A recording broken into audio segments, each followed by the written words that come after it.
10 taon.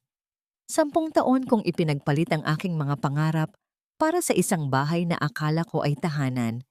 Pero sa isang kisap mata, ang kare-karing niluto ko para sa kaarawan ng aking biyenan ay naging lason nang makita ko ang aking asawa. Sa screen, may kargang sanggol at tinatawag na papa ng mga batang hindi ko anak. Ito ang simula ng aking paggising mula sa isang bangungot na tinawag nilang pamilya. Tere, huwag ka nang mag-eskandalo. Isipin mo ang hiya ng pamilya Villacorta bago mo buksan ang iyong bibig. Ang mga salitang iyon ni Doña Pasita ay tila isang malamig na baso ng tubig na ibinuhos sa nagbabagang puso ni Tere. Habang ang lahat sa loob ng kanilang tahanan sa Laguna ay abala sa paghahanda para sa ika-70 kaarawan ni Don Ruben, si Tere ay nakatayo sa gitna ng kusina, naninigas, at ang kanyang mga kamay ay nanginginig habang hawak ang sandok na puno ng malapot na sarsa ng kare-kare. Ang bango ng mani at bagoong na kanina lang ay nagbibigay sa kanya ng pag-asa ay tila naging amoy ng nabubulok na pangarap. Ilang minuto lang ang nakalilipas. Ang buong akala ni Tere ay ito na ang pinakamasayang araw ng kanyang buhay. 4:00 pa lamang ng madaling araw ay gising na siya upang magmasa ng harina para sa kanyang mga tinitindang empanada sa palengke. Ang bawat sentimo na kinita niya mula sa pagod at puyat ay inilaan niya para sa handa ng kanyang biyenan. Dahil gusto niyang patunayan kay Marcial na nasa Dubai, na maayos ang lahat sa kanilang tahanan. Pinagsuot pa niya ng pinakamagandang barong ang kanyang 2 anak, sabik na ipakita sa kanilang ama sa pamamagitan ng video call kung gaano na sila kalaki. Ngunit nang magbukas ang screen ng tablet, hindi ang nakangiting mukha ni Marcial ang bumungad sa kanya. Isang babaeng nagngangalang Lilibeth ang humawi sa kurtina ng background at sa likod nito ay isang silid na punong-puno ng mga laruan. Isang sanggol ang karga-karga ni Marcial at 2 pang bata ang sumisigaw ng titulong tanging sa mga anak lang ni Tere, dapat nakalaan. Ang sakit ay hindi dumating ng biglaan. Unti-unti itong gumapang mula sa kanyang mga paa hanggang sa kanyang lalamunan na tila isang makapal na usok na sumasakal sa kanyang hininga. Tumigil ang mundo ni Tere nang mapansin ang singsing sa daliri ng babaeng nasa screen. Ang eksaktong disenyo ng singsing na ipinangako ni Marcial na bibilhin para sa kanilang ika-10 anibersaryo. Ang pawis sa kanyang noo ay naging malamig na butil ng pait. Hindi siya nakasigaw, hindi siya nakaiyak. Ang tanging nagawa niya ay bitawan ang tablet na bumagsak sa matigas na sahig. Ngunit ang pagkabasag nito ay walang halaga kumpara sa pagkadurog ng kanyang sariling pagkatao. Sa halip na yakap at pag-unawa, ang natanggap niya ay ang matalim na tingin ni Doña Pasita. Hinila siya ng kanyang biyenan patungo sa sulok ng kusina, malayo sa pandinig ng mga bisita at ng mga bata. Ang bawat daliri ng matanda na bumaon sa braso ni Tere ay tila nagpapaalala sa kanya ng kanyang katayuan sa bahay na yon. Lalaki ang asawa mo, Tere. Normal lang na maghanap ng libangan ang mga lalaking malayo sa asawa.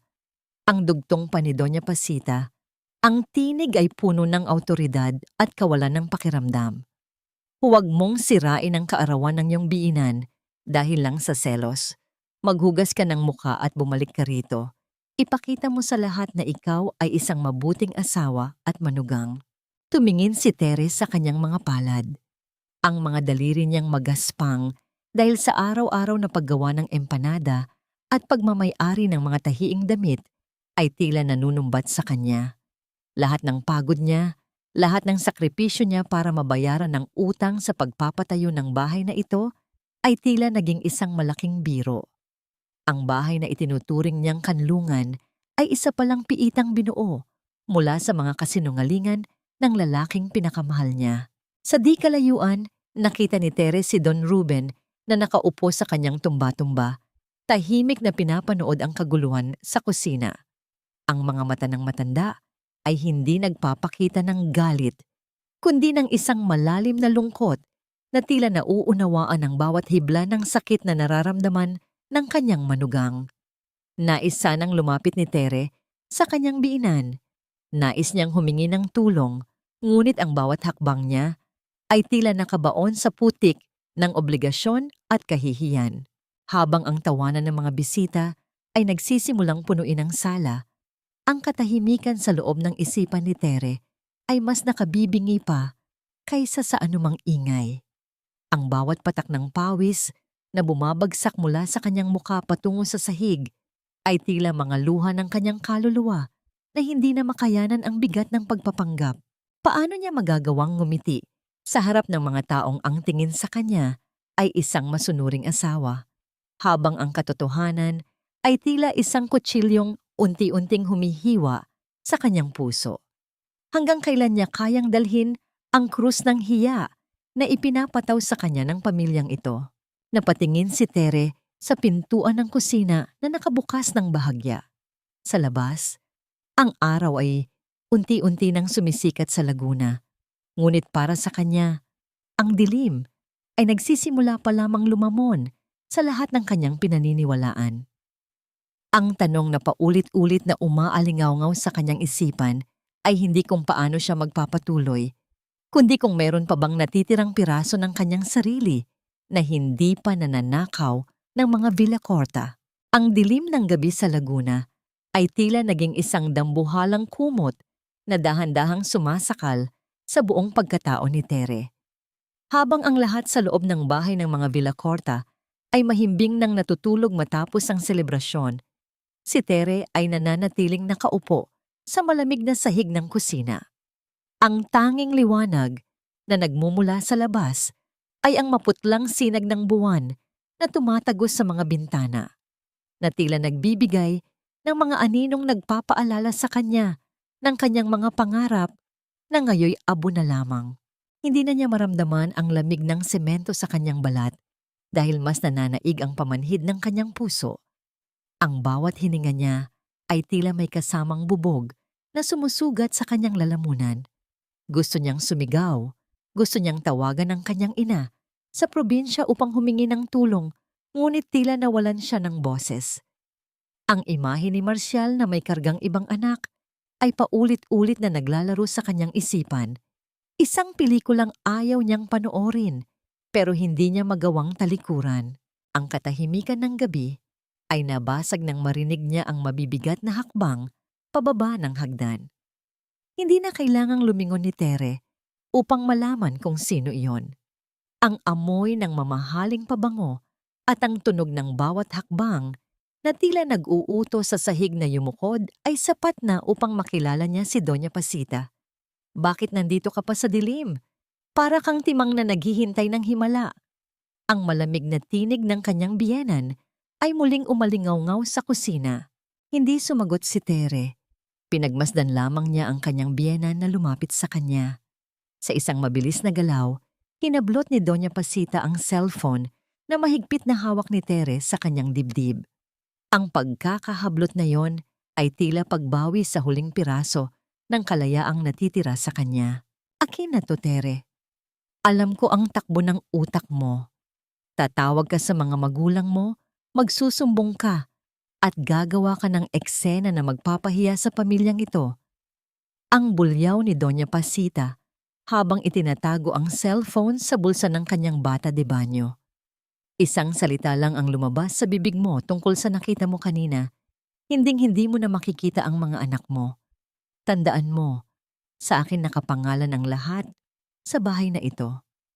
Wala kang kahit ano, Tere. Isa ka lang hamak na mananahi na pinulot ng anak ko. Ang bawat salita ay tila isang latay sa likod ni Tere. Nais niyang lumaban. Nais niyang sabihing siya ang nagbayad ng mga utang sa bahay na ito. Ngunit ang takot para sa kanyang mga anak ang pumigil sa kanya. Napayuko na lamang siya. Ang kanyang buhok ay tumabon sa kanyang mukha upang itago ang mga luhang ayaw nang tumigil sa pag-agos. Nang makaalis si Doña Pasita, naiwan muli si Tere sa katahimikan. Ngunit hindi nagtagal, isang anino ang muling lumitaw mula sa pasilyo. Si Don Ruben iyon. Ang kanyang mukha ay puno ng kulubot na dala ng panahon at ng mga lihim na tila matagal na niyang kinikimkim. Hindi siya nagsalita. Sa halip kumuha siya ng isang baso, dahan-dahang sinalinan ito ng maligamgam na tubig at inilapag sa harap ni Tere. Ang paglapag ng baso sa mesa ay lumikha ng isang mahinang tunog na tila isang paanyaya sa kapayapaan. Hinawakan ni Don Ruben ang balikat ni Tere, isang hawak na puno ng pagdamay at pangunawa na hindi kayang ibigay ng mga salita. Sa sandaling iyon, naramdaman ni Tere ang init na nagmula sa kamay ng matanda. Isang init na pansamantalang nagtunaw sa yelo sa kanyang puso. Uminom ka muna, iha. Kailangan mo ng lakas para sa bukas. Ang mahinang bulong ni Don Ruben bago ito dahan-dahang tumalikod at bumalik sa kanyang silid. Uminom si Tere at ang init ng tubig ay tila isang yakap na nagpaalala sa kanya na hindi siya lubos na nag-iisa. Ngunit ang munting pag-asang iyon ay agad ding natabunan ng panibagong pangamba nang sumikat ang araw. Ang liwanag ng umaga sa Laguna ay hindi nagdala ng kagalakan, kundi ng isang panibagong hamon. Habang nagwawalis si Tere sa harap ng kanilang tarangkahan, isang motorsiklo ang huminto sa tapat ng kanilang bahay. Ang usok mula sa tambutso ay humalo sa malamig na hangin ng madaling araw. Ang kartero ay may hawak na isang kulay kape na sobre. Walang salitang iniabot ito sa kanya at mabilis ding umalis ang lalaki na tila may iniiwasang malas. Tumingin si Tere sa sobre. Ang kanyang pangalan ay nakasulat sa itaas, ngunit ang pangalan ng nagpadala ay hindi si Marcial. Ang sulat ay galing sa Dubai, ngunit ang pangalang nakasaad ay isang pangalang hindi niya kilala. Isang pangalang tila nagdadala ng mas malalim pang lihim kaysa sa pagtataksil ng kanyang asawa. Dahan-dahang binuksan ni Tere ang sobre habang ang kanyang puso ay tila isang tambol na nagwawala sa loob ng kanyang dibdib. Sa loob nito ay may isang larawan at isang maikling liham na nakasulat sa wikang hindi niya agad maintindihan. Ngunit ang isang salitang nakasulat sa ibaba ay malinaw na nabasa ng kanyang mga mata. Isang salitang magpapabago sa lahat ng kanyang nalalaman tungkol sa lalaking pinakasalan niya 10 taon na ang nakalilipas. Ang sobre ay nahulog mula sa kanyang kamay at habang ito ay dahan-dahang inililipad ng hangin sa semento, ang tanging naisip ni Tere ay kung kakayanin pa ba ng kanyang puso ang susunod na paghampas ng alon ng katotohanan. Sino ang nagpadala ng sulat na yon? At anong lihim ang itinatago ni Marcial na mas matindi pa sa pagkakaroon ng ibang pamilya? Tere, balita ko may malaking balikbayan box na dumating para kay Pasita galing kay Marcial nung isang linggo. Bakit sa'yo? Tila isang manipis na sobre lang ang nakita kong iniabot ng kartero kanina. Ang boses ni Aling Nena, ang kilalang marites sa kanilang barangay, ay tila isang matalim na aspile na tumutusok sa pandinig ni Tere. Habang nakaluhod si Tere sa harap ng isang palanggana ng mga labada, ang kanyang mga kamay ay balot ng puting bula ng sabon at ang kanyang likod ay tila mababali na sa sakit. Pinilit niyang huwag magpakita ng anumang emosyon. Ang sikat ng araw sa Laguna ay nakapapaso, ngunit ang lamig na dulot ng mga salita ng kapitbahay ay mas matindi pa sa init ng panahon.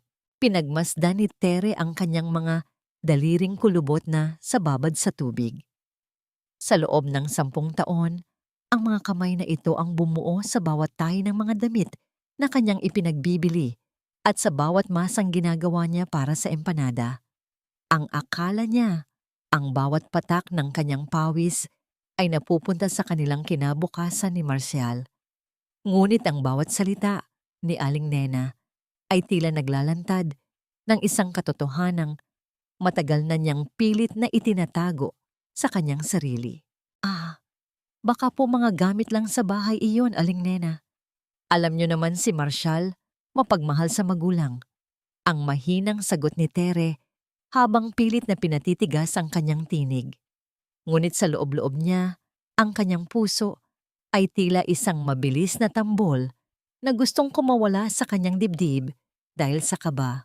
Nang makaalis si Aling Nena, na may bitbit na mapanuring ngiti. Mabilis na pumasok si Tere sa loob ng bahay at kinuha ang sobrang itinago niya sa ilalim ng kanyang higaan. Ang papel sa loob ay hindi sulat ng pag-ibig. Ito ay isang legal na dokumento mula sa isang bangko sa Dubai. Habang binabasa ni Tere ang mga teknikal na salitang Ingles, ang kanyang paningin ay tila lumalabo. Hindi lang basta utang ang nakasaad doon. Ito ay isang notice of default para sa isang loan na kinuha ni Marcial Lanim na buwan na ang nakalilipas. Ngunit ang pinakanakapanghihilakbot ay ang pangalang nakasulat bilang co-maker o garantor. Ang sarili niyang pangalan, ang pirma niyang hinding-hindi niya malilimutan, ay nakabandera sa ilalim ng pangalan ni Marcial. Isang pirma na alam niyang kailanman ay hindi niya isinulat sa dokumentong iyon. Nanginginig ang mga binti ni Tere habang naglalakad siya patungo sa cabinet kung saan itinatago ni Doña Pasita ang kanilang mga bankbook. Alam niyang bawal siyang makialam doon, ngunit ang paghihinala ay tila isang apoy na lumalamon sa kanyang takot. Nang mahanap niya ang passbook ng kanilang joint savings account, ang tanging tunog na naririnig niya ay ang mabilis na pagdaloy ng dugo sa kanyang mga tainga. Binuksan niya ang huling pahina. Ang numerong nakasulat doon ay tila isang malupit na biro. Ang daan-daang libong piso na pinaghirapan niya, ang mga perang inilaan para sa pag-aaral ng kanyang mga anak at sa pagpapatayo ng bahay na ito ay halos wala na. Ang bawat withdrawal ay tila isang saksak sa kanyang likod at ang bawat petsa ng paglabas ng pera ay tumutugma sa mga panahong sinasabi ni Marcial na wala siyang maipadalang suporta dahil sa overtime at hirap ng buhay sa ibang bansa. Napaupo si Tere sa sahig, ang kanyang mga mata ay nakatitig sa kawalan habang ang mga dokumento ay nakakalat sa kanyang paanan. Sa gitna ng kanyang pagkasira, napansin niya ang isang maliit na resibo na sumingit sa pagitan ng mga pahina ng bankbook. Ito ay isang resibo ng alahas, isang kwintas na nagkakahalaga ng malaking halaga, binili noong nakaraang buwan. Sa eksaktong araw na sinabi ni Marcial na nagkasakit siya at kailangang bumili ng gamot, kaya hindi siya nakapagpadala ng pambaon ng mga bata. Sa labas ng silid, narinig ni Tere ang halakhak ni Doña Pasita habang kausap ang mga anak ni Tere. Ang tawa ng matanda ay tila isang pangungutya sa kanyang kamangmangan. Doon lamang naintindihan ni Tere ang lahat. Hindi lang siya pinagtaksilan ng kanyang asawa, ninakawan siya ng kanyang kinabukasan ng pamilyang pinaglingkuran niya ng buong puso. Paano niya magagawang harapin ang mga anak niya ngayong alam niyang kahit ang bubong sa itaas ng kanilang mga ulo ay maaaring mawala anumang sandali? Saan napunta ang lahat ng perang kanyang pinaghirapan habang siya ay nagtitiis sa gutom at puyat?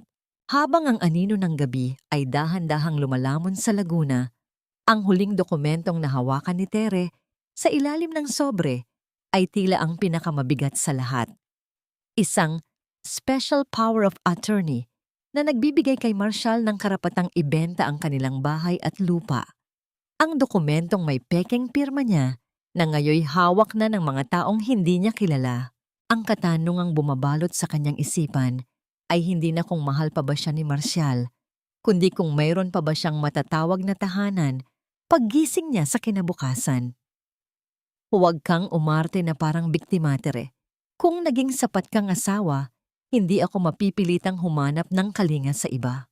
Ang tinig ni Marcial ay hindi nagtataglay ng kahit anong bahid ng pagsisisi. Habang bumababa siya mula sa itim na van na huminto sa tapat ng kanilang bakuran, ang alikabok na nilikha ng sasakyan ay dahan-dahang namumuo sa paligid ni Tere, na tila isang madilim na ulap na naghihiwalay sa kanya sa realidad. Ang init ng makina ng sasakyan ay humahalo sa maalinsangang hangin ng hapon sa laguna, ngunit sa loob ng dibdib ni Tere, ang lahat ay tila nagyayelo. Inayos ni Tere ang kanyang suot na bestida, isang lumang damit na itinabi niya para sa pag-uwi ng kanyang asawa. sa pag-asang baka sa personal na pagkikita ay mabura ang lahat ng sakit na nakita niya sa video call. Ngunit nang magtagpo ang kanilang mga mata, walang init ng pananabik ang sumalubong sa kanya.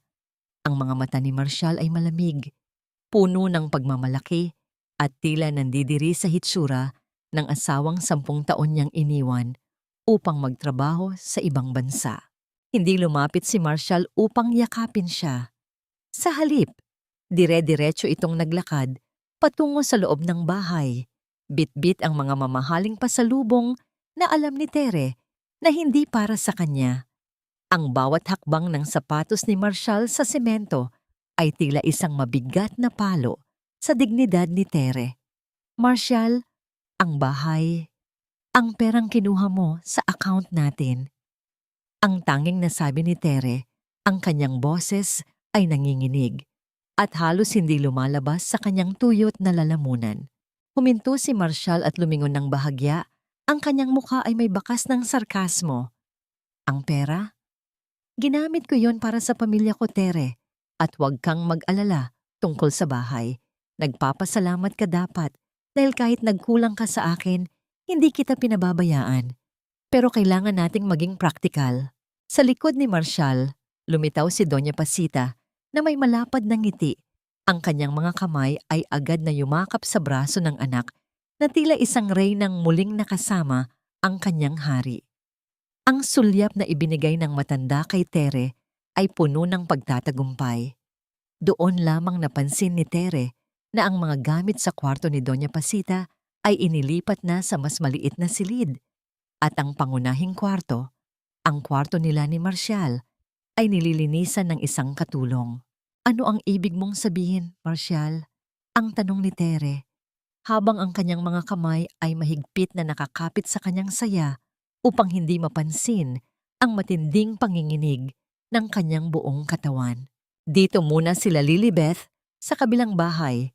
Sa compound na ito, ang kaswal na sagot ni Marshall habang kinukuha ang kanyang salamin sa mata. Kailangan kong bantayan ang mga bata.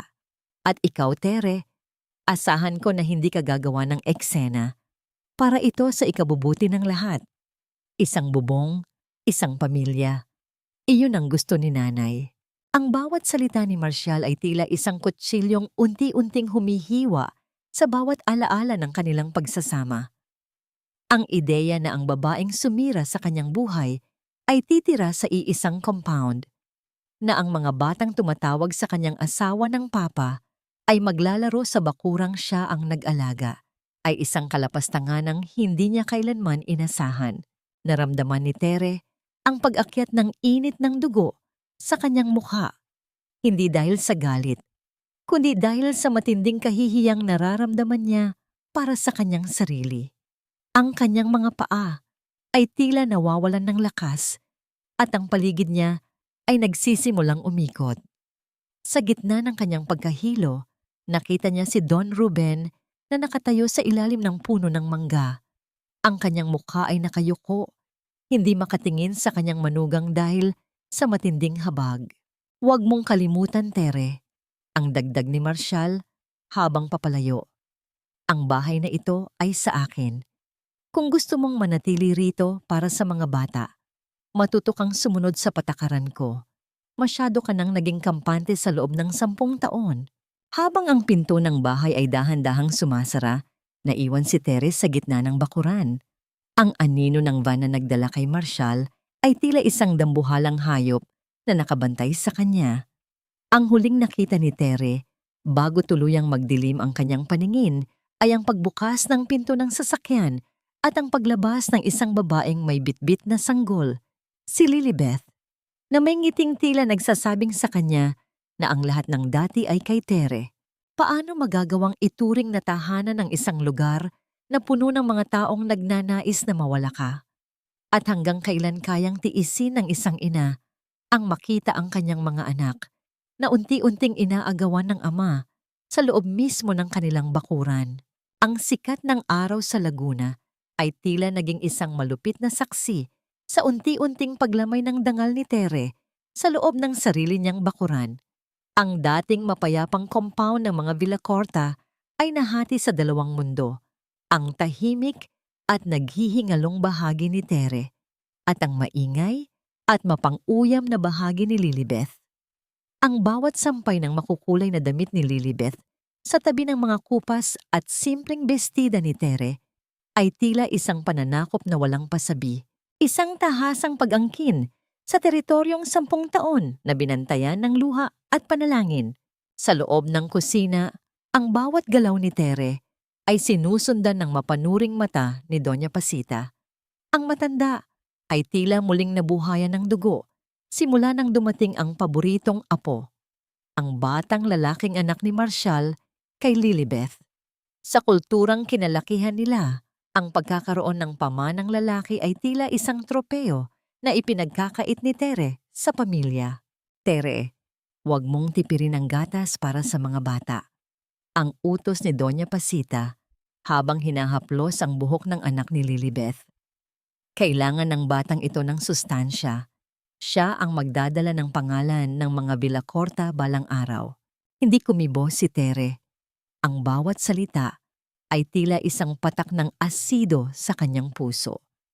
Pinagmasdan niya ang kanyang sariling mga anak na nakaupo sa sulok, tahimik na pinapanood ang kanilang lola na nagbibigay ng mga bagong laruan sa mga bisitang tila naging amo na sa loob ng bahay. Ang sakit na makitang isinasantabi ang sarili mong dugo ay mas matindi pa sa pagtataksil ni Marcial. Don't worry, Tere. Hindi naman ako mapili sa pagkain. Ang wika ni Lilibeth habang pumasok sa kusina. Suot ang isang mamahaling silk robe na siguradong galing sa perang pinaghirapan ni Tere. Pero sana naman, lagyan mo ng kaunting twist ang luto mo. Masyadong traditional, parang ikaw. Ang halakhak ni Lilibeth ay humalo sa tunog ng kumukulong tubig sa kalan. Isang ingay na tila nanggagaling sa kailaliman ng impyerno para kay Tere. Si Marcial naman ay naroon sa sala, abala sa pagbabasa ng dyaryo. Tila walang naririnig, tila walang nakikita. Ang kanyang katahimikan ay ang pinakamalupit na anyo ng pagsang-ayon sa pang-aaping nararanasan ng kanyang asawa. Sa gitna ng tensyong ito, si Don Ruben ay nanatiling isang piping bantay. Isang hapon, nakita ni Tere ang matanda sa ilalim ng kanyang munting paggawaan sa likod bahay. Tinatawag niya ang mga anak ni Tere at binigyan sila ng maliliit na kahoy na parang mga kahon. Dito niyo itago ang mga bagay na mahalaga sa inyo. Ang mahinang sabi ni Don Ruben sa mga bata. Ang kanyang boses ay tila isang banayad na hangin sa gitna ng bagyo. Kahit anong mangyari sa labas, ang loob ng kahon na ito ay sa inyo lang. Walang makakakuha nito. Ang munting kilos na yon ni Don Ruben ay tila isang balsamo sa sugatang kaluluwa ni Tere. Ang makitang may isang taong kumikilala sa halaga ng kanyang mga anak ay nagbigay sa kanya ng kaunting lakas upang magpatuloy. Ang golden moment na yon ay tila isang munting bituin sa madilim na langit ng Laguna. Ngunit ang kapayapaan ay panandalian lamang nang bumalik si Tere sa kanyang munting sulok kung saan nakalagay ang kanyang lumang makinilya at makina ng pananahi, ang tanging katuwang niya sa pagbuo ng mga empanada at pagtatahi ng mga pangarap. Isang matinding kaba ang bumalot sa kanya. Lumapit siya sa kanyang makina. Ang balat nito ay malamig sa kanyang hawak. Ngunit nang subukan niyang paikutin ang gulong nito, ang makina ay hindi gumalaw. Ang bawat bahagi nito ay tila barado. At nang silipin niya ang loob, nakita niya ang mga sinulid na sadyang ginupit-gupit at ang mga karayom na baluktot na tila pinuwersa ng isang matigas na bagay. Napatingin si Tere sa labas ng bintana. Doon, nakatayo si Lilibeth sa balkonahe. Hawak ang isang baso ng juice at may isang matamis, ngunit nakakanginig ng ngiti sa kanyang mga labi. Ang sulyap ni Lilibeth ay puno ng tagumpay, isang mensahe na hindi na kailangan ng salita. Sisirain ko ang lahat ng nagbibigay sa iyo ng lakas. Ang makina na siyang bumuhay sa kanyang mga anak sa loob ng 10 taon, ang makinang naging saksi sa kanyang mga dasal sa hating gabi, ay ngayoy isang tumpok na lamang ng walang silbing bakal. paano na siya lalaban kung ang tanging sandata niya para sa kanyang mga anak ay dinurog na ng mga taong walang awa? Hanggang kailan magsisilbing kuta ang bahay na ito kung ang mismong pundasyon nito ay binubutas na ng puot at inggit? Ang katahimikan sa paligid ni Tere ay tila isang mabisang lason habang ang tanong sa kanyang isipan ay unti-unting lumalalim. Hahayaan ko bang tuluyang mamatay ang aking mga pangarap sa loob ng bahay ng aking biyenan? Ang bawat pilat sa lumang makina ng pananahi ni Tere ay tila mga peklat din sa kanyang sariling kaluluwa. Habang nakatitig siya sa mga baluktot na karayom at pinuputol na mga sinulid, naramdaman niya ang isang uri ng pagkabali na higit pa sa pisikal na pinsala. Ang makinang ito, ang kanyang naging tanging saksi sa mga gabing puno ng puyat, ang katuwang niya sa bawat tahi ng pangarap na ngayoy tila basahan na lamang na itinatapon sa putikan. Ang bawat bahagi ng bakal na dating nagbibigay ng pag-asa ay tila naging malamig na paalala ng kanyang kawalan ng kapangyarihan sa loob ng sarili niyang tahanan. Ngunit sa gitna ng kanyang paghihinagpis, isang marahang paggalaw sa pintuan ang nagpabalik sa kanyang diwa. Pumasok si Don Ruben, bitbit ang isang maliit na lalagyan ng mga kagamitan. Walang salita. Lumapit ang matanda sa nasirang makina. Ang kanyang mga kamay na puno ng ugat at kulubot ay dahan-dahang humawak sa bakal na tila binabasa ang sakit na nararamdaman ng kagamitang yon. Sinimulan niyang kalasin ang mga bahaging hinarangan ng puot ni Lilibeth. Ang bawat pag-ikot ng kanyang distornilyador ay tila isang pangako ng paghilom. Huwag mong hayaang patayin nila ang alab sa iyong loob, Tere. Ang mahinang bulong ni Don Ruben habang maingat na itinutuwid ang isang baluktot na bahagi. Ang makinang ito ay katulad mo. Mukhang mahina, ngunit kaya nitong magdugtong ng mga pirasong nagkahiwalay. Kailangan mo lang ng kaunting langis at pasensya. Tumingin si Tere sa kanyang biinan at sa unang pagkakataon, nakita niya ang isang liwanag sa mga mata nito na hindi niya napansin noon. Isang lihim na sakit ang tila nananahan doon. Huminto si Don Ruben sa kanyang ginagawa at tumingin sa labas ng bintana, kung saan narinig ang malakas na tawanan ni na Marshall at Doña Pasita sa balkonahe. Akala mo ba ay palaging ganito si Pasita? Ang tanong ni Don Ruben, ang tinig ay puno ng pait. Noong bata pa kami, wala kaming kahit ano. Ang obsesyon niya sa hiya at sa pangalan ng pamilya ay nagmula sa takot na muling maging mahirap. Ngunit sa paghahanap niya ng karangalan, nalimutan na niya ang tunay na halaga ng tao. Alam mo ba, Tere, na ang lupang kinatatayuan ng bahay na ito ay hindi galing sa mga Villacorta? Ito ay galing sa pagsisikap ng iyong mga magulang na ipinangalan sa iyo bago ka ikasal, ngunit ginawa ng paraan ni Pasita na mailipat sa kanila habang ikaw ay abala sa pag-aalaga ng mga bata. Nanlaki ang mga mata ni Tere. Ang bawat salita ni Don Ruben ay tila isang kidlat na tumama sa kanyang puso. Ang lahat ng akala niya ay utang na loob niya sa mga Villacorta ay isa palang malaking panlilin lang. Hindi siya ang nakatira sa bahay ng kanyang biinan.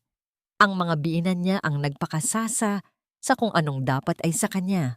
Inabot ni Don Ruben ang isang maliit na bagay kay Tere, ang kanyang lumang cellphone na akala niya ay tuluyan ng kinuha ni Doña Pasita.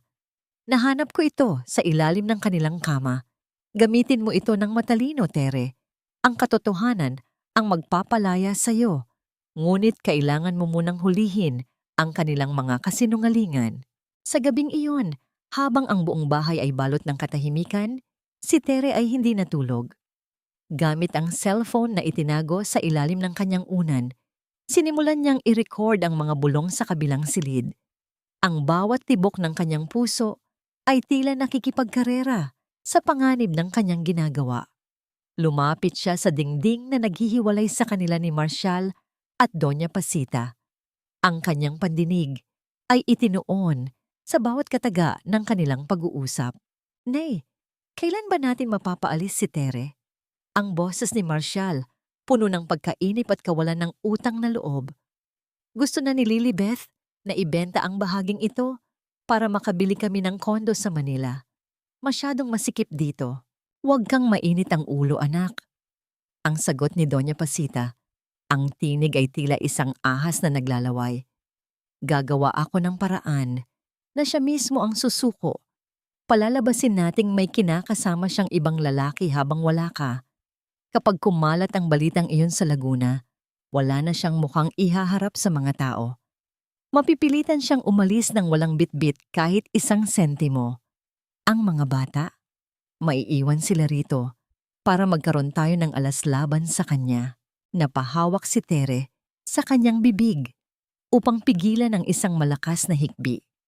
Ang lamig ng gabi ay tila pumasok sa kanyang mga buto. Hindi lang siya gustong palitan. Gusto siyang wasakin ng pamilyang itinuring niyang sarili. Ang bawat sakripisyo niya ay tila naging bala na ngayon ay nakatutok sa kanyang sariling dibdib. Habang ang recording sa kanyang cellphone ay patuloy na kumukuha ng bawat detalye ng kanilang masamang balak, isang tanong ang naging lason sa isipan ni Tere. Paano niya maililigtas ang kanyang mga anak mula sa mga taong handang pumatay ng dangal para lamang sa lupang hindi naman sa kanila? Nagtago si Tere sa dilim. Ang kanyang mga mata ay nananatiling dilat, habang ang boses ng pagtataksil ay patuloy na umaalingaw-ngaw sa kanyang pandinig. Ano ang susunod na hakbang ng mga Villacorta bago sumikat ang araw? Ang bawat gunita ay tila isang latay na nag-iiwan ng mahapding marka sa kaluluwa ni Tere. Sa ilalim ng malupit na sikat ng araw sa Laguna, habang pinagmamasdan niya ang mga bata sa bakuran, hindi niya mapigilang balikan ang araw ng kanilang kasal, 10 taon na ang nakalilipas. Sa kanyang alaala, ang amoy ng mga bulaklak ng asutsena ay kasing tamis ng mga pangako ni Marcial sa harap ng altar. Ang bawat "Sumpa ko, Tere" ay tila mga gintong kadena na nagbigay sa kanya ng katiwasayan noon. Ngunit ngayon, ang mga kadenang yon ay naging kinakalawang na rehas na sumasakal sa kanyang kalayaan. Kinuha ni Tere ang kanilang lumang litrato mula sa ilalim ng mga tahiin. Ang salamin ng kwadro ay may lamat na, tila sumasalamin salamat sa kanyang sariling buhay. Sa larawan, ang kanyang mga mata ay nagniningning sa pag-asa. Wala pang bakas ng mga gabing puyat sa paggawa ng empanada o ng mga pasa sa puso mula sa mga salita ng kanyang biyenan. Hinaplos niya ang mukha ni Marcial sa litrato. Ang daliri niya ay dumula sa malamig na ibabaw ng salamin at isang mapait na ngiti ang sumilay sa kanyang mga labi. Ang lalaking nangakong magiging kuta niya laban sa bagyo ay siya palang magiging mismong unos na wawasak sa kanyang tahanan. Ang katahimikan ng kanyang pagmuni-muni ay nabasag nang marinig niya ang isang malakas na iyak mula sa bakuran. Mabilis na tumakbo si Tere palabas. Ang kanyang puso ay tila isang ibon na pilit na kumakawala sa kanyang dibdib. Doon, nakita niya ang kanyang bunsong anak na si Maya na nakaupo sa damuhan habang ang anak na lalaki ni Lilibeth ay nakatayo sa harap nito, hawak ang paboritong manika ng bata. "Akin na yan," sabi ni Papa. "Lahat ng laruan dito ay sa akin na." Ang sigaw ng bata. Ang tinig ay puno ng pagmamalaking itinanim ni Lilibeth. "Sa akin yan, bigay yan ni Nanay." Ang hagulgol ni Maya, ang kanyang maliliit na kamay ay nakataas. Pilit na inaabot ang kanyang tanging kayamanan.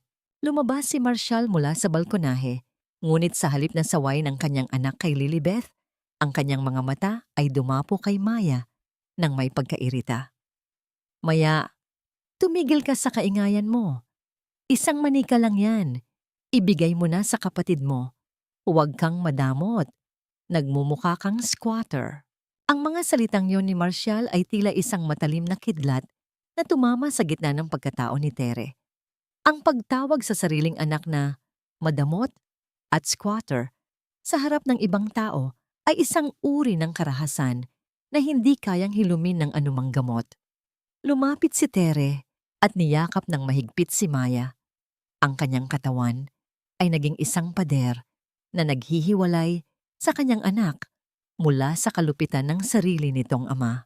Ang bawat hikbi ni Maya na nararamdaman ni Tere sa kanyang dibdib ay tila mga butil ng asidong tumatagas sa kanyang puso. Hindi siya squatter, Marshall. Siya ang anak mo. Ang mahinang sabi ni Tere. Ang kanyang boses ay tila isang malamig na hanging umiihip bago ang isang malakas na bagyo. At ang manikang yon ay binili ko mula sa huling sentimong kinita ko sa pananahi. Walang karapatan ng kahit sino na kunin yon sa kanya. Tumingin si Marshall kay Tere nang may halong gulat at galit. Ngunit bago pa man ito makasagot, lumitaw si Lilibet sa likuran niya. May hawak na baso ng iced tea at may mapanuring ang ngiti. Hayaan mo na, Marshall. Ganyan talaga kapag hindi naturuan ng maayos ang bata. Masyadong attached sa mga mumurahing bagay. Sa sandaling iyon, ang golden moment ni Tere ay dumating hindi sa anyo ng isang laban, kundi sa anyo ng isang tahimik na paninindigan. Inayos niya ang buhok ni Maya. Ang kanyang mga daliri ay dahan-dahang humahawi sa bawat hibla ng buhok ng anak. Isang simpleng kilos na puno ng wagas na pag-ibig sa gitna ng isang mapuot na paligid. Ang pag-aayos na yon ay tila isang ritual ng pagpapalakas, isang pangako sa kanyang anak na kahit anong mangyari, hindi niya hahayaang tuluyang madungisan ng mga Villacorta ang dangal ng kanyang mga bata. Nang dinala ni Tere ang kanyang mga anak sa loob ng kanilang munting silid, ang katahimikan ay tila naging isang mabigat na pasanin. Naupo si Maya sa gilid ng higaan. Ang kanyang mga mata ay mapula pa rin sa pag-iyak. Tumingala ang bata sa kanyang ina. Ang kanyang maliliit na kamay ay humawak sa magaspang na palad ni Tere. "Nay!" Ang mahinang tawag ni Maya. Ang kanyang tinig ay nanginginig at puno ng kawalang malay na unti-unting dinudurog ng realidad. "Bakit po may ibang pamilya si Papa? Hindi na po ba tayo sapat para sa kanya? Hindi na ba niya tayo love kaya sila na ang pinapatira niya rito?" Ang tanong na yon ay tila 1,000 karayom na sabay-sabay na bumaon sa puso ni Tere. Ang hapdi ay hindi mailarawan. Isang kirot na nagmula sa kailaliman ng kanyang pagiging ina. Paano mo ipapaliwanag sa isang 7 taong gulang na bata na ang taong dapat ay protektor nila ang siyang nagdala ng kalaban sa loob ng kanilang kuta? Nayakap na lamang ni Tere ang kanyang anak nang mahigpit. Ang kanyang mga mata ay nakatingin sa kisame ng silid na tila naghahanap ng kasagutan mula sa langit. Ang bawat patak ng kanyang luha na bumabagsak sa balikat ni Maya ay tila isang tahimik na panata. Hindi na siya papayag na ang susunod na patak ng luha ng kanyang mga anak ay dahil sa pagtataksil ng kanilang sariling ama. Ngunit sa labas ng silid, narinig ni Tere ang mahinang pag-uusap ni na Marshall at Doña Pasita tungkol sa isang dokumentong kailangang pirmahan bukas, isang dokumentong maaring tuluyang mag-alis ng bubong sa itaas ng kanilang mga ulo. Hanggang kailan kayang protektahan ng isang ina ang kanyang mga anak kung ang mismong lupa sa ilalim ng kanilang mga paa ay unti-unti nang hinuhukay ng mga taong pinagkakatiwalaan niya? Ang katahimikan ay hindi palaging tanda ng pagsuko. Kung minsan, ito ay ang pag-iipon ng lakas para sa isang huling paghampas ng alon. Sa mga sumunod na araw, tila naging isang anino si Tere sa loob ng bahay ng mga Villacorta. Pinili niyang lunukin ang bawat mapait na salita ni Doña Pasita at tiisin ang mapanuring titig ni Lilibet. Nagkunwari siyang tanggap na ang kanyang kapalaran, naging masunurin sa bawat utos at masigasig sa paglilinis ng bahay na tila ba wala siyang naririnig na anumang pang-aalipusta. Ang pagpapanggap na ito ay tila isang makapal na maskara na unti-unting nagpapakampante sa kanyang mga kaaway. "Mabuti naman at natauhan ka na, Tere," ang wika ni Doña Pasita habang tinatanggap ang tasa ng mainit na kape mula kay Tere isang umaga. "Akala ko ay habang buhay ka nang magmamatigas. Sa huli, kailangan mo ring tanggapin na dito sa Laguna Ang pangalan ng mga Villacorta ang batas. Tumango lamang si Tere. Ang kanyang mga mata ay nakayuko sa semento. Ngunit sa loob ng kanyang isipan ay maingat niyang binibilang ang bawat hakbang ng matanda. Dahil sa kanyang pagpapakumbaba, unti-unting lumuwag ang hawak ni Doña Pasita sa mga susi ng cabinet at sa mga dokumentong itinatago nito. Sa tulong ni Don Ruben na laging gumagawa ng paraan upang ilayo ang atensyon ng pamilya, nagkaroon si Tere ng pagkakataong makuha ang mga mahahalagang papel na kailangan niya. Isang hating gabi, habang ang buong compound ay balot ng mahimbing na tulog, dahan-dahang lumabas si Tere mula sa kanyang silid. Ang bawat pagtapak niya sa sahig ay tila isang pakikipagsapalaran sa gitna ng dilim. Sa kusina, inihanda niya ang mga itinagong sangkap para sa kanyang mga empanada. Ang init ng kawali at ang bango ng bagong luto na tinapay ay tila nagbigay sa kanya ng lakas na matagal na niyang hinahanap. Tinawag niya ng mahina ang kanyang mga anak na sina Maya at ang panganay na si June. Sa loob ng maliit na sulok ng kusina, habang ang tanging liwanag ay mula sa isang maliit na kandila, pinanood ni Tere ang kanyang mga anak na kumakain ng may kagalakan. Ang bawat kagat nila sa empanada ay tila isang munting tagumpay laban sa gutom at panliliit na nararamdaman nila sa araw. Nay, ang sarap po nito. Parang mas masarap po kaysa noong dati. Ang mahinang bulong ni June, ang kanyang mga mata ay nagniningning sa gitna ng dilim. Hinaplos ni Tere ang buhok ng kanyang anak. Ang kanyang puso ay tila natutunaw sa wagas na pagmamahal. Ang sandaling iyon, ang golden moment sa gitna ng krisis, ang nagpaalala kay Tere kung bakit kailangan niyang lumaban. Hindi para sa kanyang sarili, kundi para sa karapatan ng kanyang mga anak na magkaroon ng disenteng buhay. Kinaumagahan, sa tulong muli ni Don Ruben na nagkunwaring may ipapagawa sa palengke, nakapuslit si Tere upang makipagkita sa isang abogado sa bayan. Si Attorney Ramos, isang matandang kaibigan ni Don Ruben, ay tahimik na naghihintay sa isang maliit at lumang opisina na amoy lumang papel at tinta. Inilatag ni Tere ang mga dokumentong nakuha niya, ang mga resibo, ang mga notice mula sa Dubai, at ang special power of attorney na may pekeng pirma niya. Pinagmasdan ni Attorney Ramos ang mga papel sa pamamagitan ng kanyang makapal na salamin sa mata. Ang katahimikan sa loob ng opisina ay tila nagpapatagal sa bawat segundo ng paghihintay ni Tere. Ang tanging naririnig niya ay ang mabilis na tibok ng kanyang sariling puso at ang malayo at mahinang ingay ng mga sasakyan sa labas. Tere, mabigat ang laban na ito. Ang panimula ng abogado, ang kanyang tinig ay puno ng seryosong tono.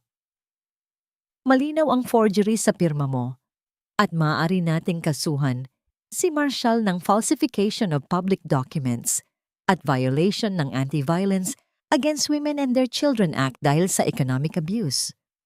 Ngunit may isa akong natuklasan sa mga papeles na dinala mo na maaaring mas malala pa sa inaasahan natin. Naramdaman ni Tere ang pagtayo ng kanyang mga balahibo. Ang malamig na hangin mula sa electric fan sa sulok ay tila naging isang nagyayelong hininga sa kanyang batok. Ano po iyon, attorney? Iniharap ni Attorney Ramos ang isang dokumento na may tatak ng isang malaking bangko sa Pilipinas. Ang bahay at lupa ninyo sa Laguna, hindi lamang ito nasa panganib na maibenta. Tere, ang ari-ariang ito ay kasalukuyan ng nakamortgage o nakasangla sa bangko sa halagang hindi biro. At ang masaklap, mahigit 3 buwan na itong hindi nababayaran. Anumang araw mula ngayon, maaaring dumating ang notice of foreclosure. Ang mundo ni Tere ay tila tumigil sa pag-ikot. Ang upuang kinauupuan niya ay tila nawalan ng pundasyon. Ang bahay na 10 taon niyang pinaghirapan, ang tanging kuta na natitira para sa kanyang mga anak, ay isa na palang gumigibang gusali na anumang oras ay kukunin ng mga hindi kakilala. Paano nagawang itago ni na Marshall at Doña Pasita ang ganito kalaking panganib habang nagpapakasasa sila sa mga luho. Saan pa siya pupunta kung pati ang huling silungan nila ay nakasangla na sa mga kamay ng kasakiman? Habang naglalakad si Tere pabalik sa compound ng mga Villacorta, ang bawat hakbang niya ay tila mas mabigat kaysa sa dati. Ang tanong na bumabagabag sa kanya ay hindi na kung paano lalaban, kundi kung mayroon pa bang matitirang lupa na kanyang matatayuan kapag ang lahat ng lihim ay tuluyan ng nabunyag. Huwag kang titingin sa akin ng ganyan, Tere. Kahit anong gawin mo, ang anak ko pa rin ang ituturing na prinsipe sa bahay na ito dahil siya ang tunay na tagapagmana ng dugong Villacorta. Ang boses ni Lilibet ay tila isang matalim na kuko na kumakalmot sa sugatang puso ni Tere. Habang nakatayo si Tere sa harap ng lababo, ang kanyang mga kamay ay automatikong gumagalaw sa paghuhugas ng mga platong pinagkainan ni Lilibet. Ngunit ang kanyang diwa ay naiwan sa opisina ni Attorney Ramos. Ang balita tungkol sa foreclosure ng bahay ay tila isang malaking bato na nakatali sa kanyang leeg. Hinihila siya pababa sa kailaliman ng kawalan ng pag-asa. Sa kabilang dako, naroon si Lilibet. Kampanteng nakaupo sa hapagkainan habang pinapakain ng kanyang anak. Suot ang mga alahas na alam ni Tere na binili mula sa perang dapat ay para sa kanilang kinabukasan. Ang miro ng katotohanan ay mas masakit kaysa sa anumang sampal. Pinagmasdan ni Tere ang bata. Ang batang naging dahilan kung bakit isinasantabi ni Doña Pasita ang kanyang sariling mga apo. Ang batang naging alas ni Marcial upang ipahiya siya. Ngunit sa gitna ng kanyang pagmamasid, napansin ni Tere ang isang bagay na hindi niya binigyang pansin noon. Ang bata ay walang bakas ng pagkakahawig kay Marcial ni sa mga Villacorta. Nang umalis si Lilibet upang sagutin ang isang tawag sa labas, naiwan ang kanyang diaper bag sa ibabaw ng sofa. Isang kakaibang udyok ang nagtulak kay Tere na lumapit. Ang kanyang puso ay tila isang tambol na nagwawala sa loob ng kanyang dibdib. Bawat tibok ay tila babala ng panganib. Dahan-dahan niyang binuksan ang zipper ng bag. Ang tunog ng pagbukas nito ay tila isang malakas na hudyat sa kanyang pandinig kahit na wala itong ingay na nililikha sa katahimikan ng sala. Sa ilalim ng mga lampin at bote ng gatas, nakakita si Tere ng isang puting sobre mula sa isang klinika sa Dubai. Hindi ito sulat, kundi isang medical record. Habang binabasa ni Tere ang mga terminong medikal, ang kanyang hininga ay tila naging yelo sa kanyang baga. Ayon sa dokumento, ang blood type ng bata ay O. Samantalang alam ni Tere na si Marcial ay AB. Sa simpleng lohika ng siyensya, imposible na si Marcial ang ama ng batang ipinagmamalaki ng mga Villacorta bilang kanilang tagapagmana. Napahawak si Tere sa sandalan ng sofa. Ang kanyang tuhod ay nangangatog sa tindi ng kanyang natuklasan. Ang lahat ng pang-aalipusta sa kanya, ang foreclosure ng bahay, ang pagluha ng kanyang mga anak, lahat ng iyon ay nangyari para sa isang kasinungalingan na binuo ni Lilibet. Ang tanging dahilan kung bakit nasa ituktok ng kapangyarihan, ang babaeng iyon ay isang mapanlinlang na maskara. Nay, bakit po kayo umiiyak? Ang mahinang tanong ni June, ang panganay ni Tere, na kanina pa pala nakatayo sa may pinto. Agad na pinunasan ni Tere ang kanyang mga mata at niyakap ang kanyang anak. Ang golden moment na ito ay puno ng pait. Sa gitna ng kanyang pagkawasak, ang pag-asa ng kanyang mga anak ang tanging nagpapanatili sa kanyang katinuan. Hinaplos niya ang pisngi ni June, isang tahimik na pangako na kahit ang langit ay gumuho, gagawa siya ng paraan upang hindi sila tuluyang mabaon sa putik. Wala ito, anak. Napuwing lang si nanay. Sige na, balikan mo na ang kapatid mo sa loob. Ang pilit ng ngiti ni Tere. Nang makaalis si June, muling tiningnan ni Tere ang dokumento. Ang kanyang isipan ay tila isang mabilis na makina na naghahanap ng kasagutan. Dapat ba niyang ipakita ito kay Marcial? Ngunit alam niyang sa tindi ng pagmamanipula ni Lilibet, At sa pagbulag-bulagan ni Doña Pasita, baka baligtarin pa siya ng mga ito. Kailangan niya ng higit pang ebidensya, isang bagay na hinding-hindi nila matatatanggi. Dahan-dahan niyang itinago ang dokumento sa loob ng kanyang bestida. Ang papel ay tila nagbabaga sa init sa tapat ng kanyang balat. Ngunit bago pa man siya makagalaw palayo sa sofa, naramdaman niya ang isang malamig na presensya sa likuran niya. Anong ginagawa mo sa gamit ko, Tere? Akala ko ba ay natuto ka na ng leksyon mo tungkol sa pakikialam? Ang boses ni Lilibeth ay puno ng puot at pananakot. Lumingon si Tere at nakita ang babaeng nakatayo sa pintuan. Ang kanyang mga mata ay nanlilisik habang nakatingin sa kamay ni Tere na nakatago sa likuran. Ang katahimikan sa loob ng sala ay naging masikip. Tila nawawala ng hangin ang bawat sulok ng bahay. Wala akong ginagawa, Lilibeth. Inaayos ko lang ang kalat mo. Ang sagot ni Tere. Ang kanyang tinig ay pilit na pinatatatag kahit na ang kanyang buong katawan ay nanginginig sa takot. Ngunit hindi natinag si Lilibeth. Humakbang ito papalapit. Ang bawat pagdapat ng kanyang tsinelas sa sahig ay tila isang hatol ng kamatayan. Ibigay mo sa akin ang hawak mo. Ngayon din. Huwag mong subukan ang pasensya ko. Dahil sa isang salita ko lang kay Marcial, baka sa kalsada na kayo matulog ng mga anak mong squatter ngayong gabi. Napako ang tingin ni Tere sa mga mata ni Lilibeth. Doon niya nakita ang takot. Ang takot ng isang mandaraya na malapit ng mabuking. Ngunit ang mas malaking tanong ay kung paano makakatakas si Tere sa sitwasyong ito nang hindi nabibitawan ang tanging ebidensya na maaring magligtas sa kanya at sa kanyang mga anak mula sa tuluyang pagkaguho ng kanilang tahanan. Ang dokumento ay nananatiling nakatago, ngunit ang bawat segundo ng katahimikan ay tila isang mitya ng bombang malapit nang sumabog sa loob ng bahay ng mga Villacorta. Magnanakaw ka, Tere. Pati gamit ng anak ko pinapakialaman mo. Ang boses ni Lilibeth ay umalingaw-ngaw sa buong sala. Tila isang matalim na kidlat na humihiwa sa katahimikan bago ang pagbuhos ng malakas na ulan sa laguna. Sa labas, ang langit ay naging kulay uling at ang bawat patak ng ulan na nagsisimulang humampas sa bubong na yero ay tila mga bala ng yelo na sumasabay sa puot na nararamdaman ni Tere. Ang bawat pagdampi ng malamig na hangin sa kanyang balat ay tila nagpapaalala sa kanya na ang bahay na ito ay hindi na isang kanlungan, kundi isang entablado ng kanyang paghihirap. Mabilis na itinago ni Tere ang dokumento sa ilalim ng suot niyang lumang apron. Ang kanyang mga kamay ay nanginginig, ngunit ang kanyang paningin ay nanatiling nakatitig ng diretso sa mga mata ni Lilibeth.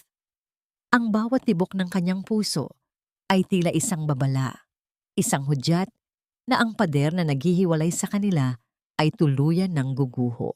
Hindi ako magnanakaw, Lilibeth. Nililinis ko lang ang kalat mo, katulad ng ginagawa ko sa pamilyang ito sa loob ng 10 taon. Ang sagot ni Tere, ang kanyang tinig ay pilit na pinatatatag sa kabila ng panlalamig ng kanyang mga binti. Eksaktong bumukas ang pinto at pumasok si Marcial. Basang-basa ng ulan at may bitbit na galit sa kanyang mukha. Agad na nagbago ang anyo ni Lilibeth. Ang kaninang nanlilisik na mga mata ay biglang napuno ng peking luha. Humawak siya sa braso ni Marcial. Ang kanyang boses ay naging malambing at tila biktima ng isang malupit na pangyayari. Marcial, si Tere. Hinalughog niya ang diaper bag ng anak natin. Baka may balak siyang masama sa bata. Natatakot ako para sa anak ko. Ang sumbong ni Lilibeth, ang bawat hikbi niya ay tila isang dula na matagal nang pinag-ensayuhan. Ang galit sa mukha ni Marcial ay sumabog nang makita ang asawang si Tere na tila walang kibo sa gitna ng sala. Lumapit siya ng mabilis. Ang bawat hakbang niya ay tila nagpapayanig sa sahig na si Tere mismo ang nagpakintab tuwing umaga. Hindi siya nagdalawang isip. Hinablot niya ang braso ni Tere ng napakahigpit, sapat na upang mag-iwan ng pulang marka sa balat nito. Anong karapatan mong pakialaman ang gamit nila, Tere? Wala ka na bang natitirang bait sa sarili mo? Ang asikasuhin mo ay ang mga gawaing bahay, hindi ang mag-imbestiga sa pamilya ko. Ang bulyaw ni Marshall, ang kanyang boses, ay mas malakas pa sa dagundong ng kulog sa labas. Sa sandaling iyon, ang huling hibla ng pag-asa ni Tere kay Marshall ay tuluyan ng naputol. Ang hapdi sa kanyang braso ay walang halaga kumpara sa hapdi ng katotohanang ang lalaking hininga niya ng katarungan ay siya ring unang magpapataw ng parusa sa kanya nang walang basihan. Napatingin siya sa sulok ng hagdan kung saan nakasilip ang kanyang mga anak. Ang kanilang mga mata ay puno ng takot at pagkalito. Iyon ang muli ng kanyang bawat desisyon, ang protektahan ang mga batang ito sa gitna ng isang gumuguhong mundo. Tama na yan, Marcia. Ang mahinahon ngunit matibay na tinig ni Don Ruben ay nagpatigil sa lahat. Lumapit ang matanda. Ang kanyang mga mata ay nakatitig sa kamay ni Marshall na nakasakal sa braso ni Tere. Walang salita. Dahan-dahang tinanggal ni Don Ruben ang pagkakahawak ng kanyang anak. Ang katahimikan ay naging masikip. Tila ang bawat hininga sa loob ng silid ay naging isang pasanin. Huwag mong pagbuhatan ng kamay ang asawa mo sa loob ng bahay na ito. Ang utos ni Don Ruben, ang tinig ay puno ng awtoridad na hindi kayang baliin ni Marshall.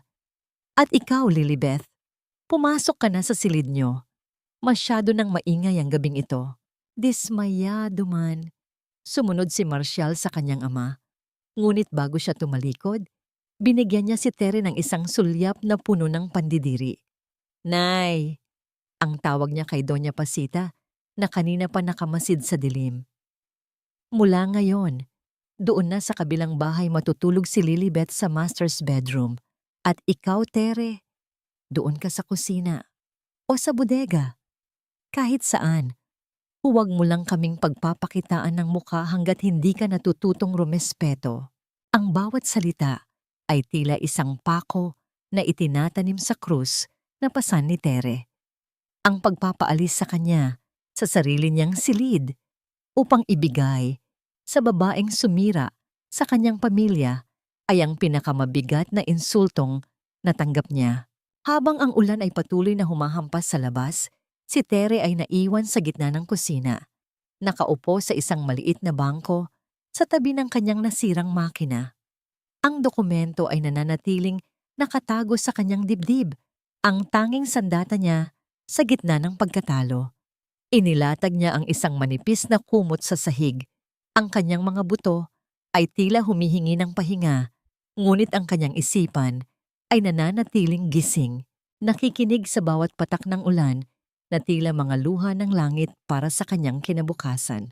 Paano niya magagawang matulog ngayong alam niyang ang huling kuta niya ay tuluyan ng nasakop ng mga kaaway? Hanggang kailan mananatiling nakatago ang lihim na hawak niya bago ito maging mitya ng sarili niyang pagkawasak? Ang tanging liwanag na natitira sa laguna ng gabing iyon ay ang kidlat na paminsan-minsang nagbibigay ng anyo sa anino ni Tere. Isang babaeng sugatan, ngunit may hawak na katotohanang hinding-hindi nila kayang burahin. Huwag kang umasta na parang may karangalan ka pa, Tere. Ang mga katulad mo ay dapat nang itapon kasama ng mga tira-tirang pagkain dito sa kusina. Ang tinig ni Lilibeth ay tila isang malamig na hangin na dumaan sa batok ni Tere habang ang huli ay nagluluto ng almusal sa madaling araw. Ang kusina, na dati ay sentro ng pagmamahal ni Tere para sa pamilya, ay naging piitan niya sa magdamag. Ang sakit ng kanyang likod mula sa pagtulog sa matigas na sahig ay hindi maikukumpara sa bigat ng dokumentong nakatago pa rin sa loob ng kanyang suot na kamiseta. Ang bango ng sinangag at tuyo ay tila naging amoy ng pagkabulok sa kanyang pangamoy. Ang pagkabulok ng bawat pangakong pinaniwalaan niya sa loob ng 10 taon. Nang masiguro ni Tere na nasa banyo pa si Doña Pasita at nasa labas si Marshall upang tignan ang sasakyan, dahan-dahan niyang ibinaba ang hawak na sandok. Lumingon siya kay Lilibeth. Ang kanyang mga mata ay hindi na nagpapakita ng takot, kundi ng isang matalim at nakabibinging katahimikan. Akala mo ba ay ikaw ang panalo sa larong ito, Lilibeth? Ang mahinang tanong ni Tere, ang kanyang tinig ay tila isang babala bago ang pagguho ng lupa. Akala mo ba ay mahal ka ni Marshall, kaya kanya dinala rito sa Laguna? Isang mapanguyam na tawa ang isinagot ni Lilibeth. Dinala niya ako rito dahil ako ang may hawak ng kanyang puso at ang anak ko ang may hawak ng kanyang kinabukasan. Ikaw? Isa ka na lang lumang gamit na ayaw lang niyang itapon dahil sa awa. Hindi na nagpaligoy-ligoy pa si Tere. Inilabas niya ang lukot-lukot na medical record mula sa Dubai at inilapag ito sa ibabaw ng lamesa sa tabi ng tasa ng kape ni Lilibeth. Ang bawat pagdampi ng papel sa kahoy ay tila isang malakas na hudyat na nagpatigil sa pag-ikot ng mundo para sa kanilang dalawa. Blood type O ang anak mo, Lilibeth? Abi si Marshall. Kahit sa ang anggulo tignan, alam nating dalawa ang katotohanan. Hindi siya ang ama. Ang diretsahang sabi ni Tere, ang bawat salita ay tila isang bala na tumatama sa gitna ng kasinungalingan ni Lilibeth. Ang mapuputing pisngi ni Lilibeth ay biglang nawalan ng kulay. Ang kanyang kamay na hahawak sana sa tasa ay nanginginig na bumagsak sa kanyang kandungan. Ang katahimikan sa pagitan nila ay naging masikip. Tila ang hanging dumadaloy sa bintana ng kusina ay naging semento na bumabalot sa kanilang dalawa. Anong kailangan mo? Pera? Sasabihin ko kay Marshall na bigyan ka para lumayas ka na rito. Ang nauutal na wika ni Lilibeth. Ang kanyang maskara ay unti-unti nang nadudurog. Ngunit imbes na galit, isang malalim na buntong hininga ang pinakawalan ni Tere. Pera? Walang pera si Marshall o Lilibeth. Ang bahay na tinatayuan mo ngayon ay malapit ng kunin ng bangko. Ang mga alahas na ibinigay niya sa'yo, galing iyon sa perang dapat ay para sa pag-aaral ng mga anak ko. Pero hindi pa rin iyon sapat. Binubulag ka niya, gaya ng pagbulag niya sa akin sa loob ng 10 taon. Akala mo ba ay ligtas ka sa kanya? Kapag nalaman niyang hindi niya anak ang batang iyan, sa tingin mo ba ay hindi ka rin niya itatapon sa kalsada gaya ng ginagawa niya sa akin ngayon? Doon lamang bumigay si Lilibeth. Ang kanyang mga balikat ay dahan-dahang bumagsak at ang kanyang mga mata ay napuno ng tunay na takot. Hindi takot kay Tere, kundi takot sa realidad na pareho lang silang biktima ng isang lalaking dalubhasa sa pagmamanipula. Napagtanto ni Lilibeth na ang gintong hawla na akala niya ay kuta niya ay isa palang marupok na kubo sa gitna ng nagbabadyang foreclosure. Pinangako niya sa akin. Sabi niya ay pagmamay-ari niya ang lahat dito. Sabi niya ay legal na kayong hiwalay. Ang mahinang bulong ni Lilibeth, ang kanyang boses ay tila isang batang nawawala. Ang golden moment ni Tere ay dumating nang hawakan niya ang kamay ni Lilibeth. Isang hawak na hindi puno ng puot, kundi ng isang mapait na pagkakaisa. Niloko niya tayo pareho, at ngayon, balak nilang palabasin na masama akong babae para mawalan ako ng karapatan sa mga anak ko. Tulungan mo ako, Lilibeth. Hindi para sa akin, kundi para sa kaligtasan nating lahat bago pa tuluyang gumuho ang bahay na ito. Isang matagal na pag-aalinlangan ang dumaan sa mga mata ni Lilibeth. Lumingon siya sa pinto, tinitiyak na walang nakikinig. Dahan-dahan siyang kumuha ng isang maliit na piraso ng papel mula sa kanyang bulsa at isinulat doon ang 6 na numero. Iyan ang password ng maliit na vault sa silid ni Marshall. Ang bulong ni Lilibeth, ang boses ay halos hindi marinig. Nandoon ang mga tunay na titulo ng lupa at ang mga lihim na dokumento ng utang niya sa Dubai. Kunin mo na ang kailangan mo bago pa kami umalis patungong Manila bukas. Nang makuha ni Tere ang papel, ang bawat numero doon ay tila naging susi sa kanyang kalayaan. Ang kaba sa kanyang dibdib ay napalitan ng isang malamig at matibay na determinasyon. Alam niyang ang gabing ito ang huling pagkakataon niya upang mabawi ang lahat ng ninakaw sa kanya. Paano magagawang pasukin ni Tere Ang silid na dati ay sa kanya, ngunit ngayon ay naging kuta na ng kanyang kaaway. At ano pang mga madidilim na lihim ang nakatago sa loob ng bakal na vault na yon na maaaring tuluyang magpabagsak sa pamilya via Corta. Habang ang araw ay unti-unting sumisikat sa Laguna, ang bawat sinag ng liwanag ay tila nagbabanta sa bawat galaw ni Tere. Ang orasan ay nagsisimulang tumakbo at ang bawat segundo ay tila isang mitsang unti-unting nauubos. Mula sa araw na ito, lahat ay magbabago na sa pamilyang ito. Panahon na para itapon ang mga pabigat at linisin ang pangalan ng mga Villacorta. Ang tinig ni Doña Pasita ay tila isang hatol ng kamatayan na binitiwan sa gitna ng hapagkainan. Ang bango ng karikaring na nakahain ay hindi nagbigay ng kagalakan. Sa halip, ito ay naging amoy ng isang huling piging bago ang pagbitay. Ang bawat kalansing ng kubyertos sa porselanang plato ay tila tunog ng mga kampana sa isang libing. Bawat dampi ng bakal sa pinggan ay nagpapatindi sa katahimikang bumabalot sa silid. Sa labas ng bahay sa Laguna, ang mga kuliglig ay tila nagsasagawa ng isang malungkot na konsyerto habang ang maalinsangang hangin ay hindi nagbibigay ng anumang ginhawa. Nakaupo si Tere sa dulo ng mesa, tahimik at tila walang pakialam sa paligid. Ang kanyang mga kamay na nakapatong sa kanyang kandungan ay hindi na nanginginig. Sa ilalim ng kanyang suot na bestida, nadarama niya ang tigas ng mga dokumentong nakuha niya mula sa vault ni Marshall kanina lamang habang ang lahat ay abala sa pag-eempake. Ang bawat numero sa papel na yon ay tila mga buhay na saksi na nakahandang sumigaw ng katotohanan. Si Marshall ay kampanteng humihigop ng kanyang paboritong alak. Ang kanyang mga mata ay nagniningning sa kasakiman habang nakatingin sa mga papeles na inilapag ni Doña Pasita sa gitna ng mesa. Ang dokumento ng pagbebenta ng bahay na balak nilang pirmahan kinabukasan. Si Lilibeth naman ay nananatiling nakayuko. Ang kanyang pagkabalisa ay halata sa bawat pagpiga niya sa kanyang table napkin. Paminsan-minsang sumusulyap kay Tere nang may halong takot at pagsisisi. Bakit parang napakatahimik mo, Tere? Hindi mo ba gustong magpasalamat dahil kahit paano ay bibigyan ka pa rin namin ng kaunting pabaon bago ka bumalik sa probinsya?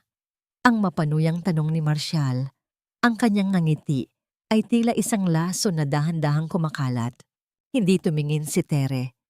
Ang kanyang atensyon ay nasa kanyang mga anak na sina June at Maya na tahimik na kumakain sa gilid. Ang kanilang kawalang malay ang nagbibigay sa kanya ng isang uri ng lakas na hindi kailanman matitibag ng anumang pananakot. Doon, sa ilalim ng lamesa, naramdaman ni Tere ang isang mainit at magaspang na kamay na humawak sa kanyang palad.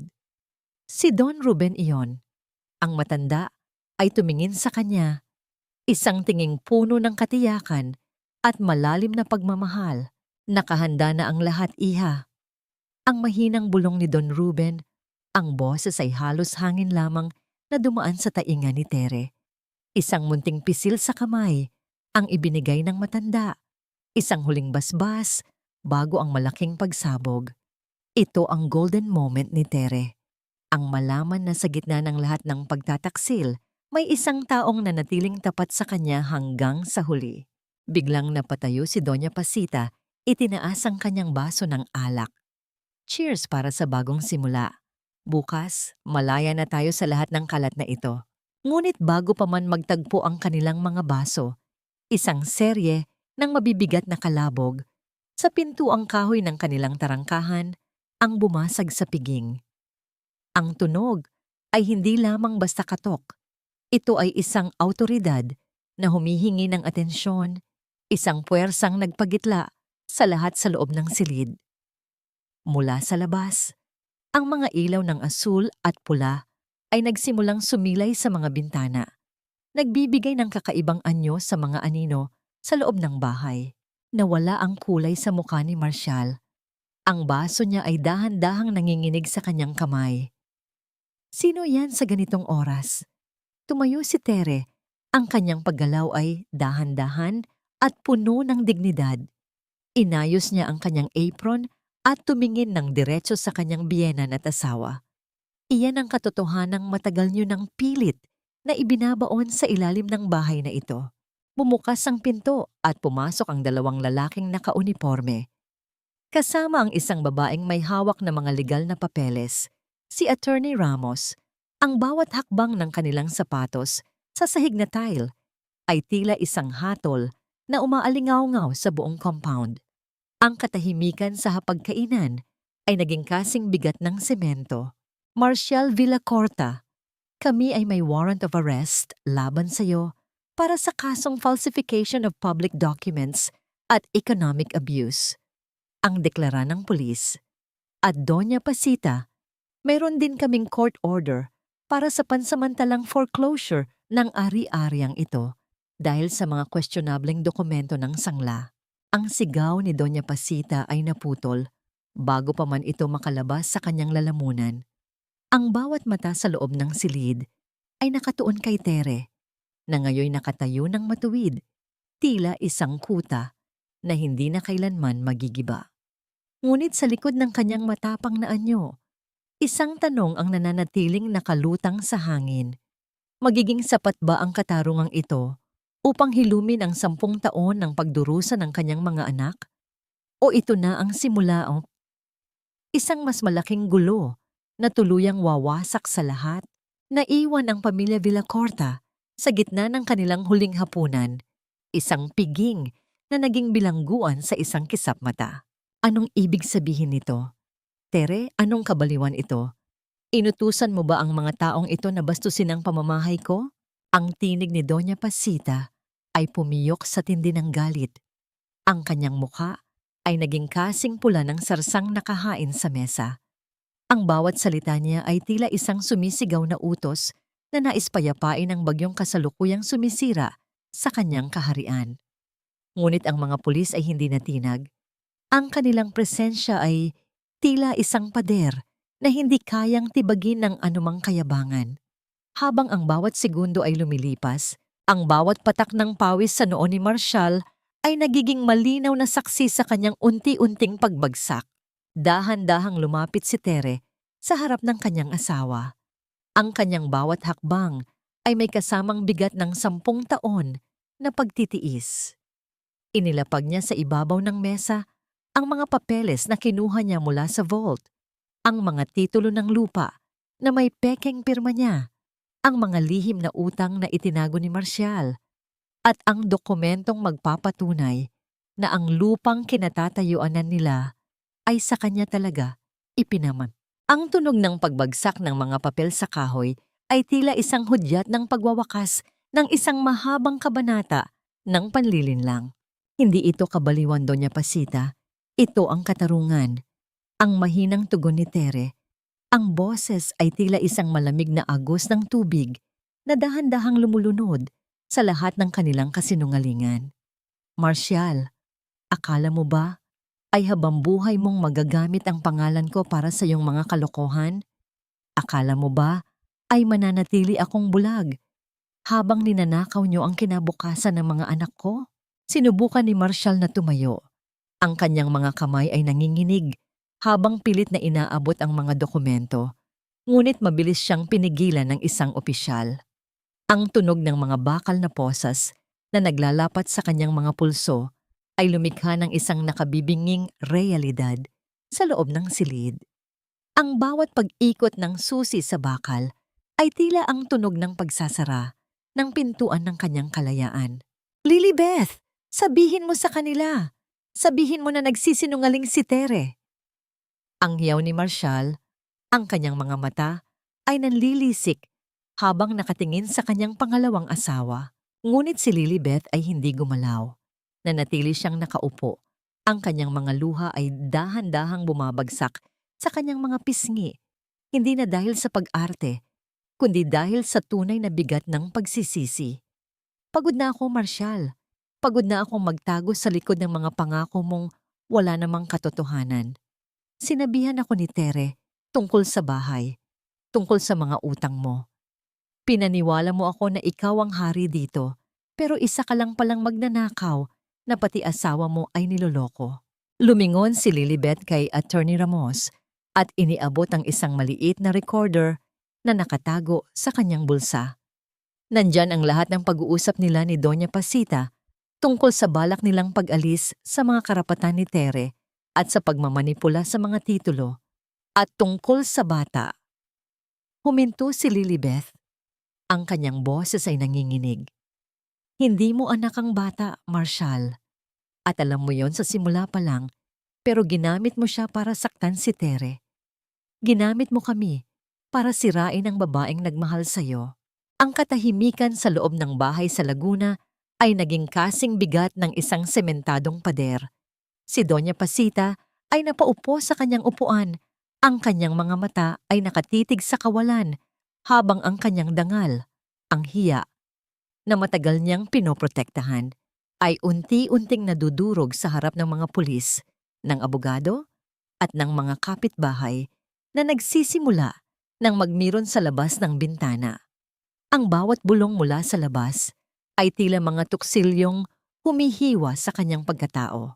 Tere anak, pamilya tayo. Huwag mong gawin ito sa amin. Ang biglang paglambot ng tinig ni Doña Pasita. Ang kanyang mga kamay ay dahan-dahang lumalapit sa kamay ni Tere, isang huling subok ng pagmamanipula sa pamamagitan ng damdamin. Ngunit sa unang pagkakataon, hinawi ni Tere ang kamay ng matanda. Ang pamilya ay hindi nagnanakaw sa isa't isa. Ang pamilya ay hindi pinapatulog ang asawa sa sahig ng kusina habang nagpapakasasa sa luho. Ang pamilya Villacorta na ipinagmamalaki mo ay isang malaking kasinungalingan, nanay. At ngayon, tapos na ang palabas. Habang dahan-dahang inilalabas si Marshall ng mga pulis mula sa tarangkahan, ang bawat hakbang niya ay sinusundan ng mapang-uyam na tingin ng mga taong dati ay tinitingala siya. Ang bawat sulyap ng kanyang mga anak na sina June at Maya mula sa itaas ng hagdan ay tila ang pinakamabigat na parusa sa lahat. Ang makita ang kanilang ama na nakaposas at hila-hila ng batas. Naiwan ang katahimikan sa hapagkainan, isang katahimikang puno ng pait at mga bakas ng nagdaang piging. Tumingin si Tere kay Don Ruben at nakita niya ang isang matamis na ngiti mula sa matanda.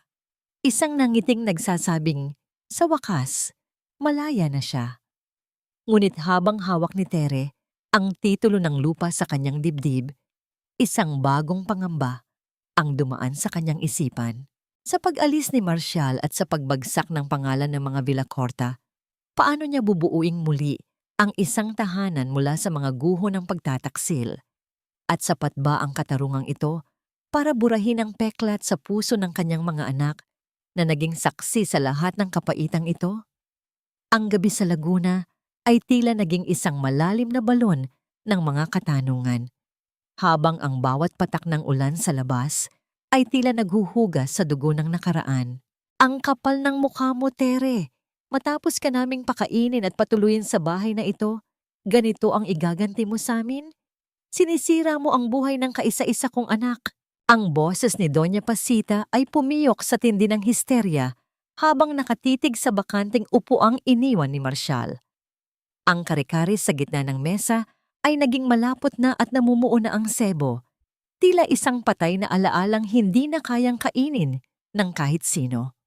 Ang bawat paghinga ni Doña Pasita ay may kasamang tunog ng pagkapos ng hangin, habang ang kanyang mga kamay ay pilit na kumakapit sa gilid ng mesa hanggang sa mamuti ang kanyang mga kuko. Ngunit sa harap niya, ang dating nanginginig at masunuring si Tere ay nakatayo na ngayon ng matuwid. Ang mga mata ay kasing tatag ng mga bundok sa Laguna. Walang emosyong tinitigan ni Tere ang kanyang biyenan. Hindi ako ang sumira sa buhay ni Marshall, nanay. Ang sarili niyang mga desisyon at ang pagbulag-bulagan niyo sa kanyang mga mali ang nagdala sa kanya sa sitwasyong ito.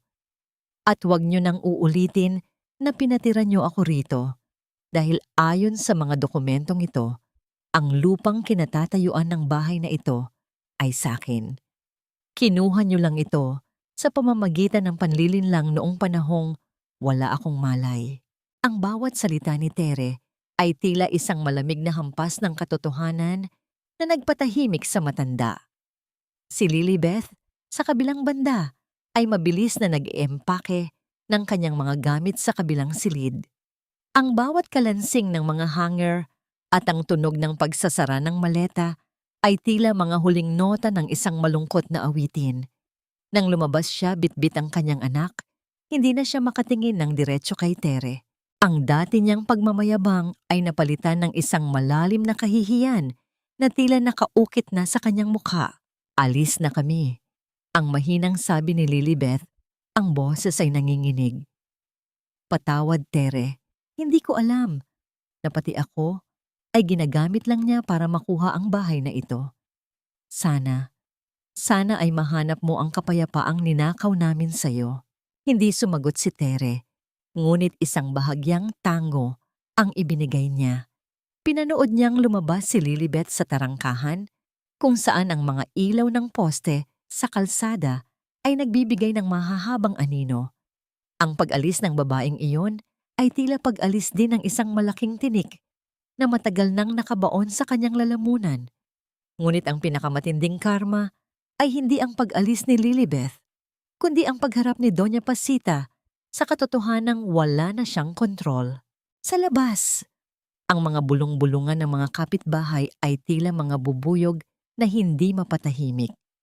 Ang hiya na matagal na pinrotektahan na ni Doña Pasita ay tuluyan ng sumabog. Ang pamilyang Villacorta, na dating tinitingala bilang modelo ng tagumpay sa Laguna, ay naging sentro na ngayon ng usap-usapan tungkol sa pagnanakaw at pagtataksil. Ang bawat sulyap mula sa bintana ng mga kapitbahay ay tila mga palasong tumatama sa dibdib ng matanda. Dahan-dahang lumapit si Don Ruben kay Tere at hinawakan ang kanyang balikat. Hayaan mo na sila, Tere. Ang mahalaga ay nabawi mo na ang nararapat para sa mga bata. Ang bahay na ito ay magiging tunay na tahanan na mula ngayon. Sa gitna ng kaguluhan, tinawag ni Tere ang kanyang mga anak. Sina June at Maya ay lumapit sa kanya. Ang kanilang mga mata ay puno ng pagtataka, ngunit may bakas ng ginhawa. Ito ang golden moment ni Tere, ang yakapin ng kanyang mga anak sa gitna ng sala, hindi na bilang isang biktima, kundi bilang isang tagapagtanggol. Ang init ng kanilang mga maliliit na katawan sa kanyang dibdib ay tila nagpawi sa lahat ng lamig na naramdaman niya sa mga nakaraang gabi sa sahig ng kusina. Ngunit ang gabi ay hindi pa tapos. Habang pilit na inaayos ni Tere ang kanyang sarili, isang tunog ng paparating na sasakyan ang muling narinig sa laba. Hindi ito pulis. Isang itim na kotse ang huminto. At lumabas mula rito ang isang lalaking may dalang formal na dokumento. Magandang gabi po. Ako po ang kinatawan mula sa bangko. Ang sabi ng lalaki, ang kanyang tinig ay formal at walang bahid ng emosyon. Narito po ako upang ihatid ang pinal na notice of foreclosure. Dahil sa hindi pagbabayad ng loan sa loob ng 6 na buwan, kailangan na pong mabakante ang bahay na ito sa loob ng 7 araw. Ang mundo ni Tere ay tila muling nyanig. Ang titulong hawak niya ay nagpapatunay na sa kanya ang lupa, ngunit ang utang na iniwan ni Marshall ay nakakabit sa estruktura ng bahay. Ang tagumpay niya kanina ay tila isang panandaliang hininga bago ang isang mas malalim na paglubog. Napatingin si Tere sa kanyang mga anak. Pagkatapos ay sa nagluluhang si Doña Pasita. At huli ay sa matatag na mukha ni Don Ruben. Ang katarungang nakuha niya ay tila may kasamang napakabigat na presyo. Paano niya magagawang sagipin ang bubong na silungan ng kanyang mga anak kung ang pundasyon nito ay baon na sa utang ng ibang tao? Naiwan si Tere na nakatitig sa puting papel na hawak ng kinatawan ng bangko. Habang ang hangin sa Laguna ay tila naging mas malamig, dala ang tanong na hindi pa rin nabibigyan ng kasagutan. Pagkatapos ng lahat ng ipinaglaban niya, mawawalan pa rin ba sila ng matitirhan? Wag po, parang awa niyo na. Saan kami pupunta? Dito na tumanda ang anak ko. Dito na lumaki ang mga apo ko. Ang boses ni Doña Pasita ay tila isang naghihingalong huni ng ibon, punong-puno ng desperasyon, habang nakaluhod sa harap ng kinatawan ng bangko. Ang kanyang mga kamay, na dati ay tanging mga mamahaling alahas lang ang hinahawakan, ay ngayon nakakapit sa binti ng lalaking walang mukhang emosyon. Ngunit ang bawat patak ng luha ng matanda ay tila hindi sapat upang matunaw ang lamig ng dokumentong nakasulat sa papel. Sa labas, ang gabi sa Laguna ay naging kasing bigat ng tingga at ang amoy ng paparating na ulan ay humahalo sa alikabok ng kalsada. Tumayo si Tere sa gitna ng sala, yakap-yakap ang kanyang dalawang anak. Pinanood niya ang kanyang biyenan nang walang halong galit, kundi isang malalim na pagkahabag. Tumayo na kayo riyan, nanay. Hindi madadaan sa pagluhod ang utang na sadyang ginawa ni Marcial. Lumingon si Tere sa kinatawan ng bangko. Ang kanyang mga mata ay nagniningning sa ilalim ng bumbilya ng sala. Sabihin niyo sa bangko, hindi namin tatakbuhan ang obligasyong ito. Pero ayon sa aking abogado, ilegal ang pagkakasangla ng lupang ito dahil peke ang pirma ko. Kung gusto ninyong kunin ang bahay, kunin ninyo. Pero ang lupa ay mananatiling sa akin. At dahil doon, may karapatan akong makipagnegosasyon. Nang makaalis ang kinatawan ng bangko, ang katahimikan sa loob ng bahay ay tila naging isang malalim na balon. Lumapit si Don Ruben kay Tere. Bitbit ang isang maliit na kahon ng mga kagamitan sa pangkarpintero. Inilapag niya ito sa mesa at sa ilalim ng mga luma niyang lagari at pait, inilabas niya ang isang nakatuping panyo. Sa loob nito ay may ilang piraso ng gintong alahas at mga lumang papel ng pag-aari ng isang maliit na bukid sa kanilang probinsya. Ibenta mo ito, Tere. Iyan ang natitira sa akin. Ang mahinang sabi ni Don Ruben, ang boses ay puno ng panginginig ng matandang may dangal. Ito ang pambayad natin sa unang bahagi ng utang. Ayaw kong mawalan ng bubong ang mga bata dahil sa pagkakamali ng sarili kong dugo. Ang golden moment ni Tere ay dumating nang tanggapin niya ang panyo, hindi bilang limos, kundi bilang isang puhunan para sa isang bagong buhay. Hinawakan niya ang magaspang na kamay ni Don Ruben at sa sandaling iyon, ang ugnayan ng dalawang taong kapwa biktima ng pagtataksil ay naging mas matatag pa kaysa sa anumang semento. Lumipas ang ilang buwan. Ang bahay na dati ay puno ng mga lihim at puot ay dahan-dahang nagbago. Inalis ni Tere ang lahat ng madidilim na kurtina at binuksan ang mga bintana upang pumasok ang sariwang hangin ng Laguna. Ang malaking litrato ng kasal nila ni Marcial na dati ay nakasabit sa gitna ng sala ay wala na. Pinalitan ito ng isang makulay na dibuho ng kanyang mga anak. Isang umaga, sa harap ng kanilang tarangkahan, itinaas ni Tere ang isang bagong karatulang gawa sa kahoy. Ang bawat letra ay maingat na ipininta. Tahanan ni Tere, empanada at pananahi. Ang bango ng bagong pritong empanada ay nagsimulang humalo sa halimuyak ng mga bulaklak sa bakuran, isang amoy na nag-aanyaya ng kapayapaan sa bawat dumadaan. Habang nag-aayos si Tere ng kanyang mga tahiin, isang puting sobre ang iniabot sa kanya ng kartero. Galing ito sa Dubai, mula sa kulungang kinaroroonan ni Marcial. Sa loob nito ay may isang sulat na puno ng mga salitang humihingi ng tawad, mga pangakong magbabago siya, at mga dahilan kung bakit niya nagawa ang lahat. Nay, para kanino po ang sulat? Ang tanong ni June habang tumutulong sa pag-aayos ng mga upuan sa kanilang munting kainan. Tiningnan ni Tere ang sulat, pagkatapos ay tumingin siya sa kanyang mga anak na masisigla na at hindi na natatakot sa sarili nilang tahanan. Tumingin din siya kay Don Ruben na abala sa pag-aayos ng sirang upuan at kay Doña Pasita na ngayon ay tahimik na tumutulong sa pagbabalot ng mga empanada. Isang matandang natututo ng mamuhay ng walang karangyaan, walang salita. Naglakad si Tere patungo sa kanilang pugon sa kusina. Ang init ng apoy ay dahan-dahang dumarampi sa kanyang mukha. Hindi na niya kailangang basahin ang mga kasinungalingang nakasulat sa papel. Inihulog niya ang sulat sa loob ng apoy. Pinanood niyang kainin ng bawat dila ng apoy ang bawat salita ni Marcial hanggang sa ang lahat ay maging abo na lamang na tinatangay ng hangin. Isang malalim na buntong hininga ang pinakawalan ni Tere. Sa wakas, ang bawat tahi ng kanyang buhay ay maayos na at matibay. Wala na ang takot, wala na ang pait. Ang tanging natira ay ang tamis ng tagumpay na pinatibay ng sariling pagod. Ngunit bago niya tuluyang maisara ang pinto ng pugon, narinig niya ang boses ni Maya mula sa labas. "Nay, may customer po tayo. Gusto raw po nilang subukan ang pinakamasarap na empanada sa Laguna." Napangiti si Tere.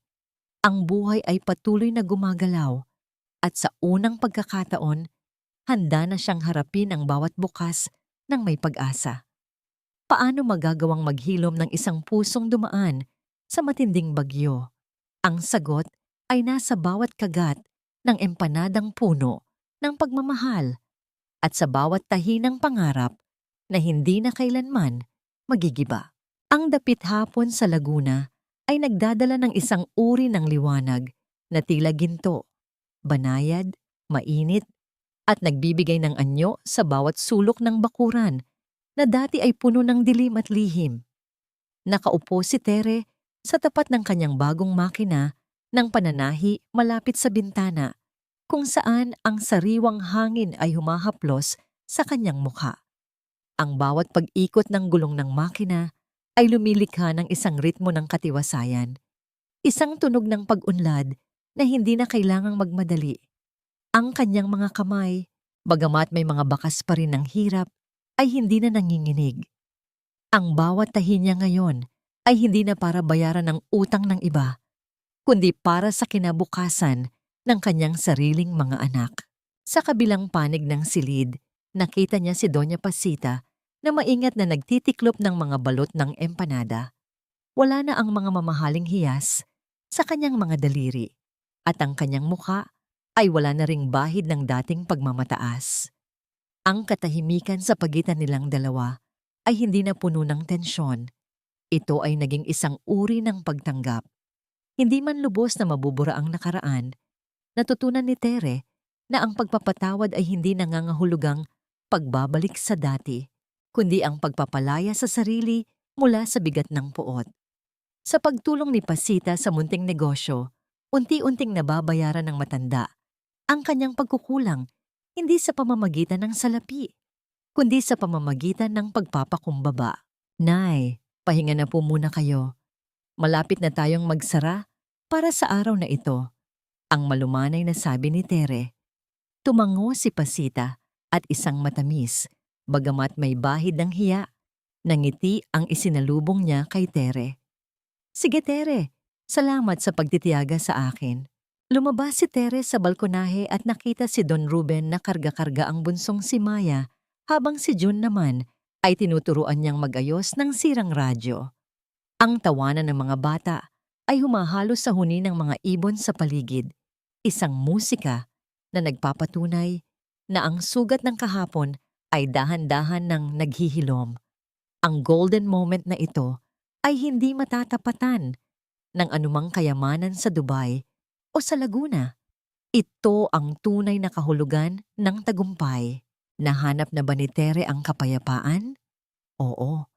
Ang kapayapaan ay hindi ang kawalan ng problema, kundi ang pagkakaroon ng lakas na harapin ang bukas nang hindi na nakagapos sa mga anino ng nakaraan. Napagtanto niya na ang tunay na tahanan ay hindi nasusukat sa ganda ng arkitektura o sa taas ng bakod, kundi sa lalim ng respeto at katapatan ng mga taong nananahan sa loob nito. Ang tahanan ni Tere ay naging higit pa sa isang negosyo. Ito ay naging simbolo ng pag-asa para sa maraming kababaihan sa kanilang bayan na dumaranas din ng pait ng pagtataksil. Ang huling aral na iniwan ng kwento ni Tere ay simple. Ang pag-ibig na walang respeto ay isang maling akala at ang sakripisyong walang hangganan ay isang uri ng pagpapakamatay sa sariling dangal. Ang bawat babae ay may karapatang bumitaw sa pagkakahawak sa isang gumuguhong pader upang makapagtayo ng sarili niyang kuta. Habang ang araw ay tuluyang lumulubog sa likod ng mga bundok, iniwan ni Tere ang huling sulyap sa larawan ng kanyang mga magulang sa dingding. Isang tahimik na pasasalamat ang namutawis sa kanyang mga labi. Ang amoy ng masarap na empanada ay patuloy na nananatili sa hangin, isang halimuyak ng kalayaan, ng paghilom at ng isang bagong simula na hinding-hindi na muling mananakaw ng kahit na sino.